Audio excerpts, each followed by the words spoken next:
அப்படி என்ன பண்ணிட்டு இருக்கீங்க?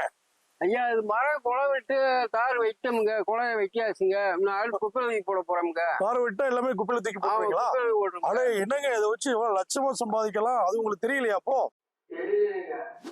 வீணா போகக்கூடிய இந்த வாழை மரங்களை இன்னைக்கு உலகம் ஃபுல்லா இருக்கு வந்து நிறைய பெரிய கமோடிட்டி நீ உருவாகிட்டு இருக்கு.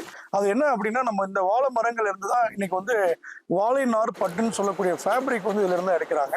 ஸோ வாழை நார்ல இருந்து நாப்கின்ஸ் பண்றாங்க. இந்த வாழை நார்ல இருந்து ஆர்டிபிஷியல் ஹேர்ஸ்ன்னு சொல்லக்கூடிய சவுரி முடிகள் தயாரிச்சு அதை வந்து இந்த பொம்மைக்கு நிறைய ட்ரெஸ்ஸஸ் உடைய காஸ்டியூம்ஸுக்கெல்லாம் கூட பெரிய கமோடிட்டியா இந்த வாழை நார்ல இருந்து தான் வந்து பெரிய பொருட்கள் உற்பத்தி பண்ணிட்டு இருக்காங்க. ஸோ அப்படி இந்த வாழை நார்ல இருந்து மதிப்பு கூட்டப்பட்ட பொருட்களை நீங்களும் உங்க ஊர்ல பண்ணணும்னு நினைச்சீங்க அப்படின்னா அதுக்கான முறையான பயிற்சியும் மெஷின்ஸ்க்கான விளக்கங்களையும் நாங்க வந்து தரதுக்கு தயாரா இருக்கோம். ஸோ நீங்களும் இந்த பயிற்சி இந்த மேற்கொண்டு இந்த மதிப்பீடு பொருட்களோட விற்பனை தெரிஞ்சுக்கணும்னு நினைச்சீங்க அப்படின்னா நீங்க கீழே இருக்க டிஸ்பிளே இருக்கக்கூடிய நம்பரை நீங்க கான்டாக்ட் பண்ணுங்க. தேங்க்யூ.